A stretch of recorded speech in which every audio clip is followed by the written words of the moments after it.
So good morning. Thank you so much, Lily, for the nice welcome and nice introduction.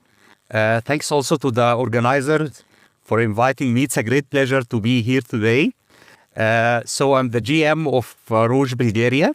And as Lily said, I come originally from Egypt, a country that share a lot of history like Bulgaria. So we have also some great history like Bulgaria does. And we are kind of gate to Africa and the Middle East, like Bulgaria is kind of gate for Europe. And we share also some nice food. So I find a lot of similarities and the very warm culture that took very good care of me for the past 3 years.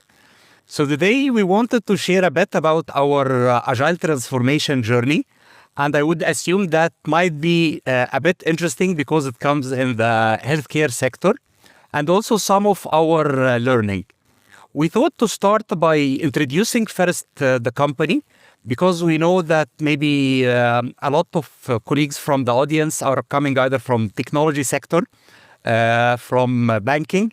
And by the way, I like banks and I like bank employees, unlike the previous speaker.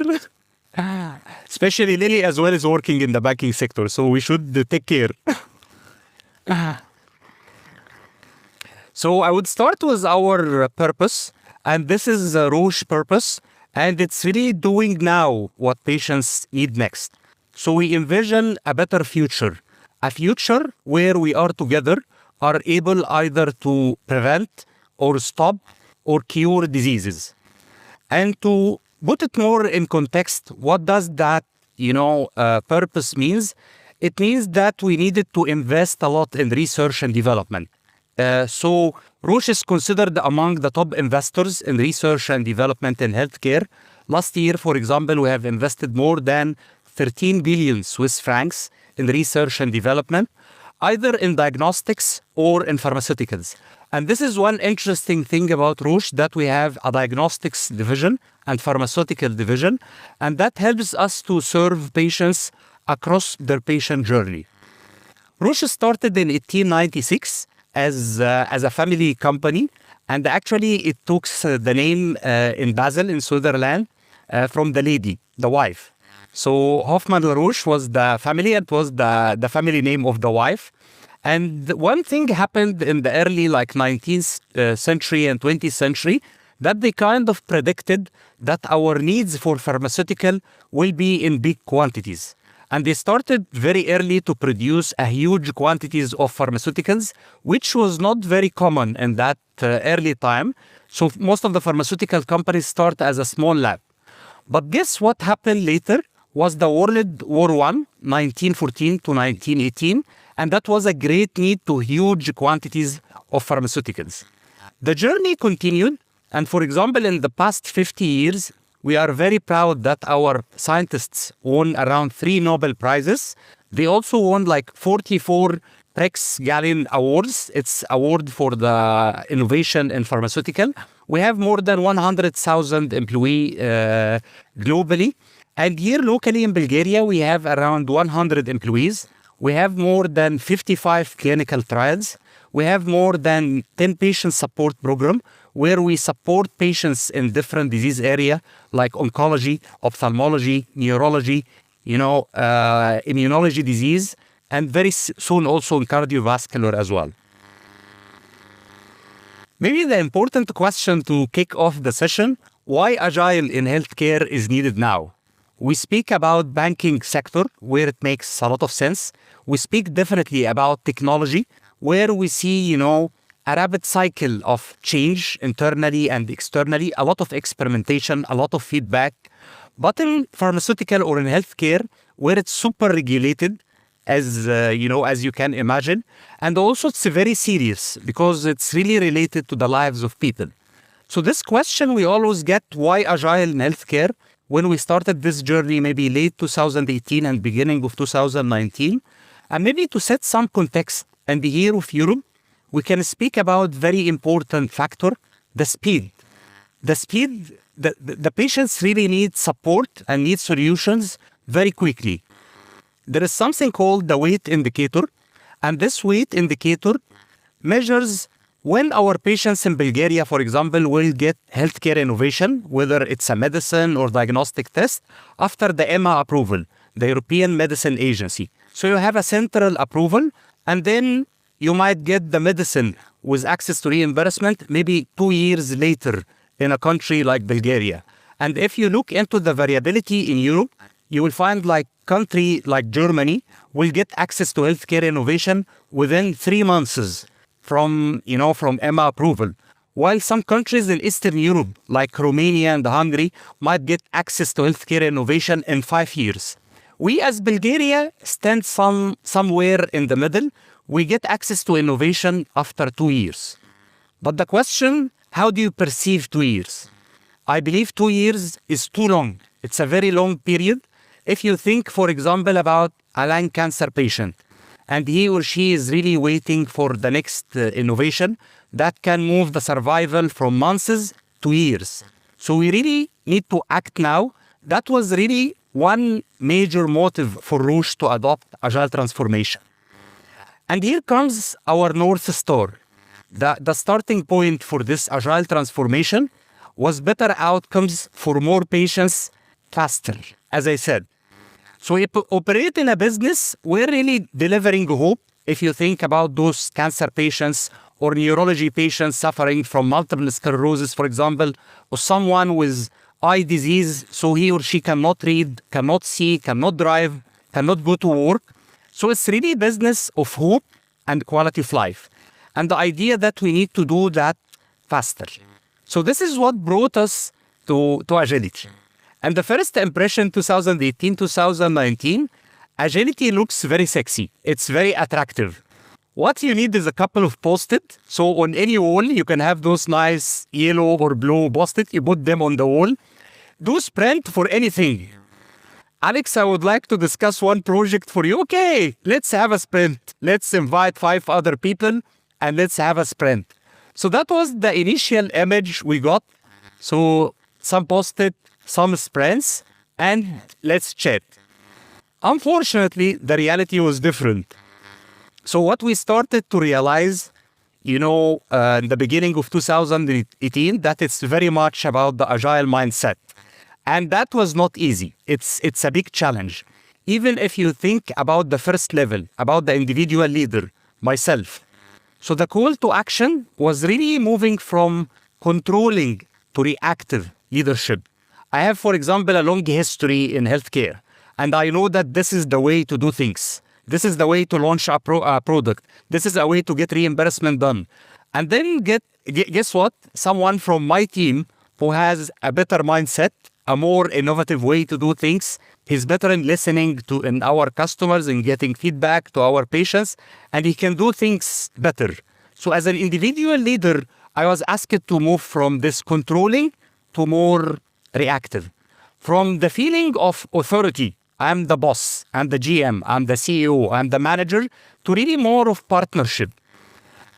From scarcity, where, resources are very tight and we need to fight for resources, to feeling of abundance.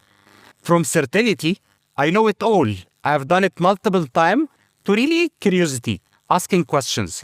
And that was a very difficult shift that we asked our leader and ourselves to start doing. And we used a lot of help and support.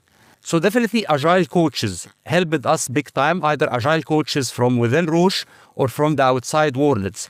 We started to send our leaders and our people to countries like Netherlands. Netherlands took very good step in terms of agile transformation. So you go there, you spend 1 week or so, you interact with people from the banking sector, from the technology sector. I was lucky I've seen also a national nurses organization, how they work and serve patients and really follow their passion and their North Star.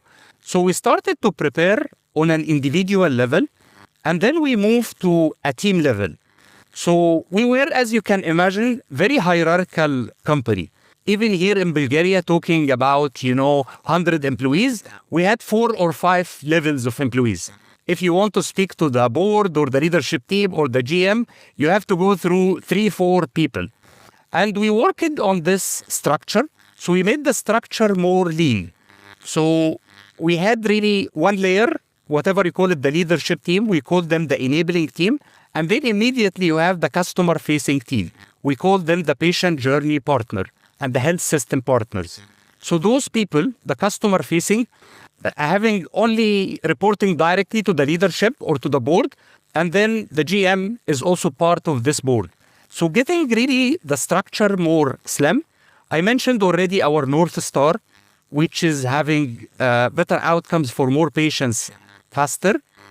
It was very important to have those network of empowered teams, either internally within Bulgaria or within a European network or even a global network. So we worked hard on that, and we created some community of practices in our areas of focus or the different disease area. We had to change also the process, because I remember when I was in Lebanon and one breast cancer patient had an issue with one vial. And then the poor lady took to the pharmacist, and they had to go through 5 people, because in the SOP it was written, if you want to change one vial, believe it or not, you need to sign it from the GM. And for me, it took maybe like 4 days. So the person speaks to his or her manager, then to other person, to a third, to fourth, to fifth. And that was very simple example that can be really solved in no time. So we wanted for the big decisions, for the small decision, to have really this level of quick decision making. That's why the process also had to be changed. And for many things, we kind of eliminated even approvals. I remember even for the expenses, on a funny note, usually when you do an expense, you submit it to your manager. But maybe during this agile transformation, we even eliminated the line manager approval. So you just submit your expense and just go to finance. On a funny note, when the audit come, they didn't like it very much. They said, okay, maybe you still keep, let's say, at least a pair of eyes. So you and your manager, it shouldn't be a big issue. But just sharing this example that was the thinking. Okay, 1/1 is still fine. We don't need approval from 4 or 5 people. But even if there are things that I can do myself, so it's better even to do it without approval. So we had to change big time the process. And finally, it was technology. How to adopt technology internally and externally. For example, externally, we are very, very active, working a lot with partners like the Digital Health and Innovation Cluster, for example, on having a digital strategy for the healthcare sector in Bulgaria. And in April, for example, this strategy was approved, which was really a big milestone for the country and for the patients, because it opened the door for other things. But at least you need to have the strategy. And internally, we created a platform where you can really collect customer insights, customer feedback timely, using technology, and making sure that the cross-functional team have access to this information, and really encourage people to act very quickly on those insights and the information. This is one signal of success, because one challenge of agile transformation that we still need a lot of assurance, and we still need really signals that we are on the right direction. So here in this slide, 2 or 3 years back, when you speak to the patient advocacy groups in Bulgaria, and when we did like an independent market research or survey and asked them about their perception about Roche, they ranked us as number 5. For the past 2 to 3 years, we have worked a lot. We had a lot of co-creation sessions where we asked them where we can help, where we can have the biggest impact on our patients. And we started really from their capabilities, from their capacity to support more patients. And early this year, in collaboration with them, we created for the first time a platform which gets all the patient groups in Bulgaria together, which we believe it's really a great opportunity to collaborate, but not only locally, but also to have a European voice as well, and seat on the European table and access to European funds for patient groups.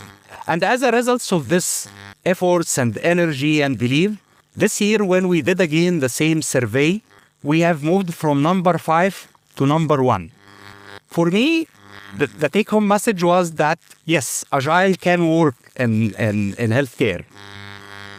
At this stage, as we speak, and because during the journey, maybe we get too much in love with the process.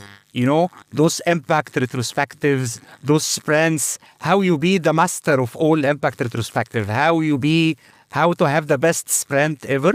One challenge that you might forget a little bit about the outcome.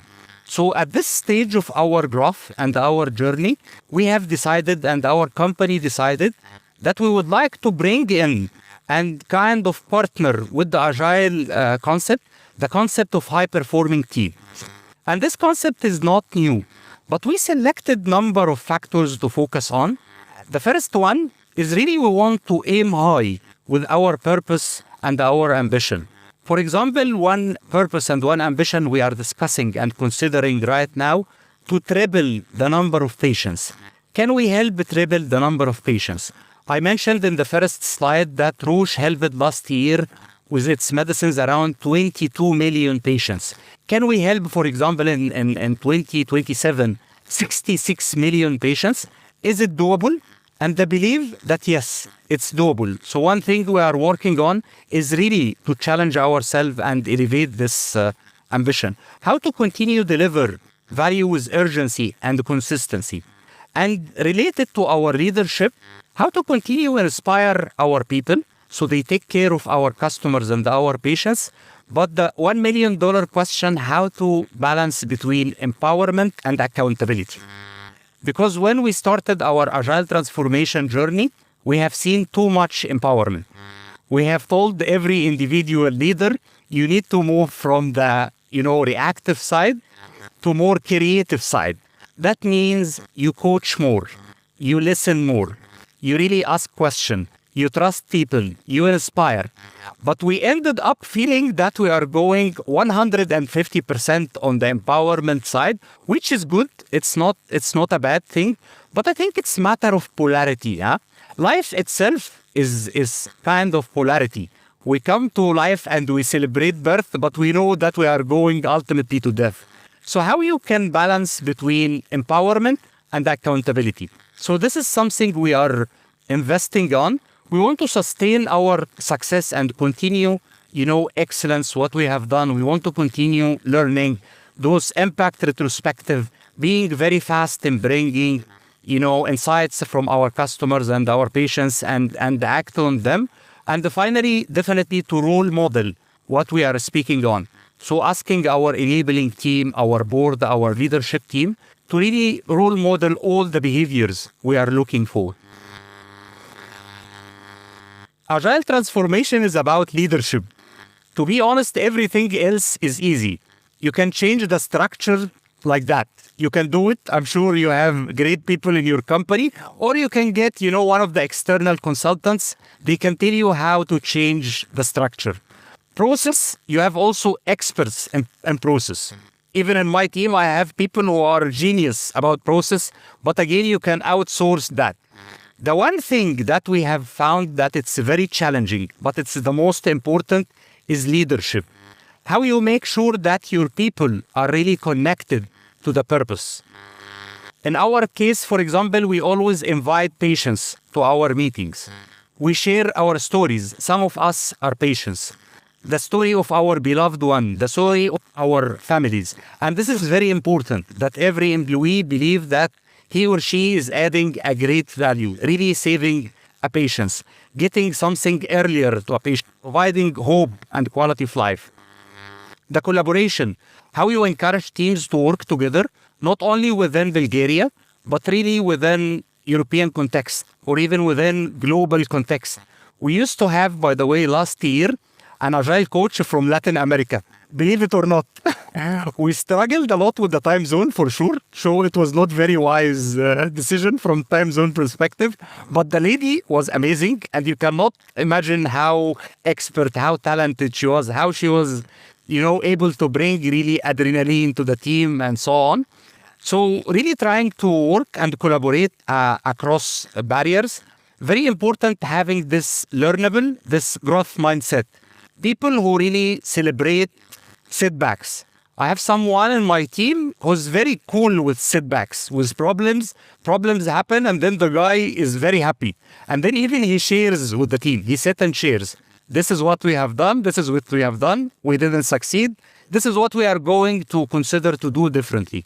So pure growth mindset example, I think we need more of those people, and how really you can influence, you can communicate, again, within Bulgaria, to our partners, collaborators, to our patients internally. I think this is very, very important. I would like also, as we are coming to the close of my session, really to share some of our learnings. So for us, something we learned, and we learned again the hard way, that the outcome is more important than the process. As I mentioned earlier, the process was very attractive, and it's very easy to fall in love, within process. And when we started, it was very difficult, because again, you adopt something that is very successful in technology and banking, and you try to apply it to healthcare. And if you just copy and paste, it will not work. You need really to adapt and tailor, and you need to accept that you are not perfect. This impact retrospective was very boring. I learned nothing. This time is really, it was good to go drink coffee or walk or anything. So we had really very bad parts of the process. But what we have learned, that the process is not important. The most important is really the outcome. How much you have clarity on the outcome, on the purpose. What would you like your business, to deliver? As said earlier, what experience you would like to provide to your customers, in our case, to your patients. The second learning was related to the balance, because when we started this agile transformation journey, for some reason, we wanted somehow to all the things that should happen in 5 years. So we really shift and focus on the long term. And all the interesting projects, work packages, and so on, were really super long term, which may be not the best in running a business by the end of the day. Yes, we are in the healthcare industry, but still it's a business, and you have responsibility to the shareholders and so on. So we learned that you need to have clear short, medium, and long-term outcomes. And the last learning we had, it was also related to the management of poor performance, or let's say the wrong mindset or the wrong attitude. And what was interesting when we started this journey, I had a friend in Japan working in the same company in Japan, and then I asked him, in agile setup, when you have a self-managed team, how do you manage poor performance? The guy surprised me. He said, we don't have poor performance. When there is poor performance, the team will jump, will really support the person, he or she, and making sure that he or she is really performing.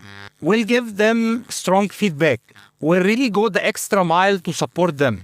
And to be honest, I was astonished, and maybe this is something unique to the Japanese culture, which I a little bit respect. But in my case, either in my previous experience in different countries in the Middle East, like Lebanon, Jordan, Saudi, here in Bulgaria and Switzerland, in the United States, cultures sometimes are different. And I believe also when you are setting your team for success, we need to have a manual for how to manage low performance and maybe to be more accurate. I'm speaking about the wrong mindset or wrong attitude. So the team will give feedback once, twice, for 3 months, for 6 months. They will offer support. You as a company and leaders will try to provide support system.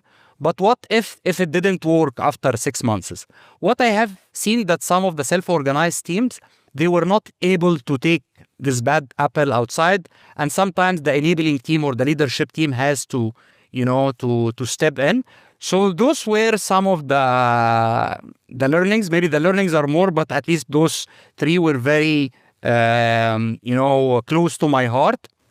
And now as we close, some of the people know that I like reading. Maybe many of us, we can have a book club. And those 3 books were recent from the summer period. So in case you didn't read already or you didn't come across, strongly recommend that you consider. The first one, The 6 Disciplines of Strategic Thinking. Many of you will know the author. He's the author of The First 90 Days. This is the Bible of transitions, onboarding, and so on. He was a Harvard professor. Then he established his own company, only specialized in onboarding. So this This book, the first 90 days, was like the Bible of onboarding. And this year he published this book, and I see it very much related to Agile world because it speaks about two sets of skills, really observing, understanding opportunities and challenges. So really listening to our customers and so on. And then the second set of skills is about co-creating, visioning, how you envision the future. So I found it, very beneficial. The second one is the Earned Life. And again, Marshall Goldsmith, maybe he's a very popular guy. What gets you here will not take you there. This is also a book about transitions in life and changes. And here it gives you the feeling of a little bit of a sad music because it speaks about our life. If you imagine our lives going between two extremes, between fulfillment and regret, so how much we can learn and adjust and get back to the side of fulfillment. And finally, the Diary of a CEO, the simplest book I have seen in my life. Very short chapters. That's why always reminding me of the simplicity of agility in general. The guy had a very famous podcast in the UK, and I believe it went, global. So after that, he decided to take all the wisdom from the podcast and put it in a book. And this podcast is still on also if you are interested. For me, again, the agile transformation is a journey. The bad news that you never arrive. So every time you feel you are great, I'm doing a great job, we are achieving those outcomes, you find that there is more and more can be done. The learnings definitely can help us. And I feel that it works. Even in healthcare, where the industry, it's very regulated, but still the universal, rules of the game can work in the healthcare. It helped us to get closer to our North Star, really cutting those reimbursement timelines maybe by half, trying to be closer to our partners, collaborators, to our patients, and ultimately providing better outcomes for more patients faster. Thank you, and I invite you to share your feedback. So as our organizers said, it's very important to provide feedback for each session so we can learn and develop for the future. Thank you so much.